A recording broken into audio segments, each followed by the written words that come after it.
মা, পরিবার, বাড়ি, পাড়া সবাই তো তাই বলছে।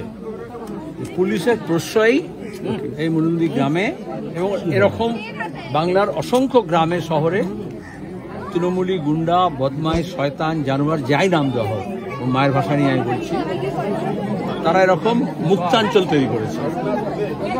পঞ্চায়েত নির্বাচনের সময় এরা হুমকি দিয়েছিল, বোমাবাজি করেছিল, পুলিশ কোনো ব্যবস্থা নেয়নি। ভোট চলাকালীন যেমনটা বললেন নির্দিষ্ট অভিযোগ করা হয়েছিল, ইলেকশন কমিশনও দায়ী, রিটার্নিং অফিসারও দায়ী, পুলিশ প্রশাসনও দায়ী, সাধারণ প্রশাসনও দায়ী। তারা ইচ্ছে করে কোনো ব্যবস্থা নেয়নি। এবং নির্বাচনে যখন গণনা চলছে তার মধ্যে বিষয় মিছিলে কি আছে? আর মিছিল ছিল না, কাগজে যেরকম খবরে বলছে মিছিল থেকে বোমা ছোড়া হয়েছে, তা তো নয়। বোমা ছোড়ার জন্যই মিছিলটা করেছে। এখানে যা দেখলাম আমরা এই গ্রামে এসে, পাড়ায় এসে, এখানে তো মিছিল আসার কথা নয়। এটাকে মিছিলের কোনো রুট হতে পারে?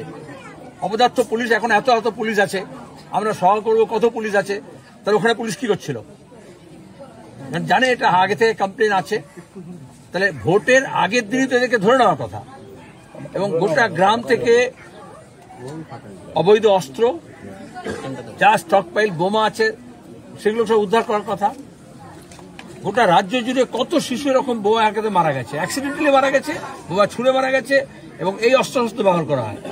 তাহলে পুলিশকে ব্যবহার করে, এই অস্ত্রকে ব্যবহার করে, এই গুন্ডাকে ব্যবহার করে এরা ভোট জিতবার চেষ্টা করছে।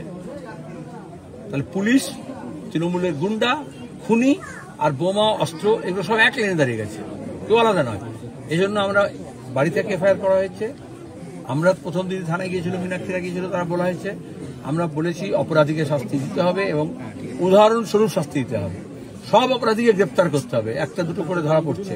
তাদেরকে যে যেমনটা পুলিশ করে সেরকম ছানবিন করে, ট্রিটমেন্ট করে সব নাম উদ্ধার করতে হবে। কিন্তু এখনো এই কদিন হয়ে গেল, এখনো স্যানিটাইজ করা হয়নি গোটা গ্রামকে। আপনি এখানে যে আছেন যে বোমা ফাটবে না তার গ্যারান্টি কি আছে? তাহলে সব বোমা উদ্ধার করা হলো না। মা বলছে 2 বস্তা ধরে বোমা নিয়ে আসছিল, তো কয়েকটা বোমা ফাটলো, বাকি পুলিশ তো ততগুলো বোমা উদ্ধার করলো না যেটা নিয়ে এসছিল, যেটা ঘরে মাঠে আছে। আর তৃণমূলের জানোয়ারদের শিক্ষা হয় না?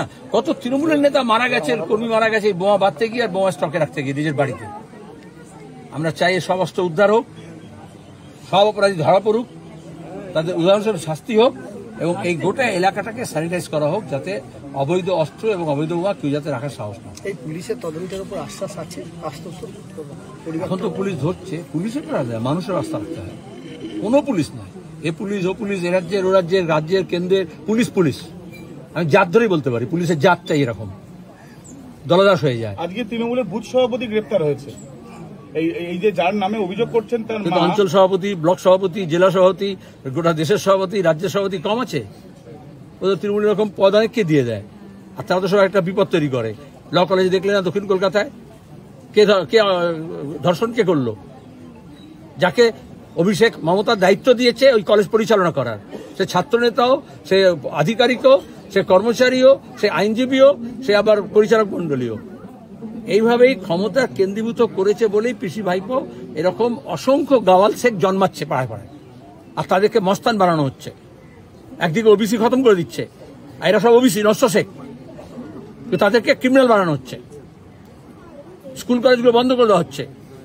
এ তো পরিকল্পনা, তৃণমূলের, মমতা ব্যানার্জির, RSS এর পরিকল্পনা, এই ধরনের লোকজনকে একটা ক্রিমিনাল কমিউনিটি বানানো হোক, আর তাদের টাকা দিয়ে, তাদের অস্ত্র দিয়ে, তাদের গন্ডগোল দিয়ে ওরা সব রাজত্ব করুক, সেখানে দাঁড়িয়ে সোনা পাচার করুক, গরু পাচার করুক, বিস্কুট পাচার করুক, সোনার, যা কিছু করতে পারে।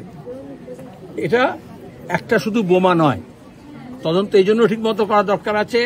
একটা থেকে আর একটা বেরোবে, বোমা থেকে অস্ত্র, অস্ত্র থেকে খুনি, খুনি থেকে তার সাঙ্গপাঙ্গ, তার সাঙ্গপাঙ্গদের কোথায় তারটা কার সঙ্গে জড়ানো আছে, সবটা বেরোবে। ওই জন্য আমরা পূর্ণাঙ্গ তদন্ত চাই। মুখ্যমন্ত্রীর নির্দেশের পরেই আপনাদের দলের তরফ থেকেও বলা হচ্ছে, জোট প্রার্থী যারা এজেন্টরা ছিলেন তারাও বলছেন যে ভোটের দিন অভিযোগ করা হয়েছিল এই 35-36 নম্বর বুথ থেকে যে সেখানে বোমা অস্ত্র মজুদ আছে বলে। তখন তল্লাশি করে কিছু পাওয়া গেল না, কিন্তু গতকাল দেখা গেল 2জন অভিযুক্তের বাড়ি থেকে অনেকগুলো বোমা পাওয়া গেল। পুলিশ যদি নিজের কাজ ঠিক করে করতো আর ইলেকশন কমিশন যদি নিজের কাজ ঠিক করে করতো, পশ্চিমবঙ্গের কোনো ভোটেই পশ্চিমবঙ্গের এতগুলো প্রাণ যেত না। একটা উপনির্বাচনকে কেন্দ্র করে যদি একটা বাচ্চা মেয়ের প্রাণ চলে যায়, এর থেকে পরিষ্কার বোঝা যায় সরকার, ইলেকশন কমিশন এবং পুলিশ এরা তিনজন মিলে চায় যে ভোট নিজেদের খুশি মতো মানুষ যাতে না দিতে পারে এবং সরকারের বহাল তবিরতে নিজের চেয়ার যাতে তারা গুছিয়ে রাখতে পারে, আর তার জন্য কিছু গুন্ডাদেরকে রাস্তায় নামিয়ে দেওয়া হয়েছে। আজকে ওনার মা পরিষ্কার বলেছে, তামান্নার মা, যে তামান্নার রক্ত এই মাটিতে পড়েছে, এবারে মোলান্দি পরিষ্কার করতে হবে। আসলে মোলান্দি মানে শুধু মোলান্দি গ্রাম নয়, মোলান্দি মানে গোটা পশ্চিমবঙ্গ। যারা গুন্ডারাজ করে বেড়াচ্ছে তাদেরকে খতম করতে হবে, নইলে আজকে তামান্নার মা বুক পিটছে, কালকে কার মা বুক পিটবে? ওই তো একজনের মা গোটা রাজ্য গোটা দেশ বুক চাপড়ে চাপড়ে ঘুরে বেড়াচ্ছে, আরজি করের মা, আবার একটা তামান্নার মা, আবার একটা কলকাতা সাউথ ল কলেজের আরেকটা মা। তাহলে পশ্চিমবঙ্গের সব মাগুলো বুক চাপড়ে চাপড়ে ঘুরে বেড়াবে? এটা পশ্চিমবঙ্গের ভবিতব্য, এটা পশ্চিমবঙ্গের বর্তমান, এটা পশ্চিমবঙ্গের ভবিষ্যৎ হবে? পার্টি সম্পাদক আমাদের উনি পরিষ্কার বলেছেন যে এটার তদন্ত, পূর্ণাঙ্গ তদন্ত, কারা এর পিছনে আছে এবং এর পিছনে মোটিভ কি। চেয়ারকে আঁকড়ে রাখা, তাহলে চেয়ারকে আঁকড়ে রাখতে গেলে গুন্ডাদের হাত ধরে থাকতে হবে, আর পুলিশ গুন্ডাদের মাথায় ছাতা ধরবে, এ পশ্চিমবঙ্গে চলবে না।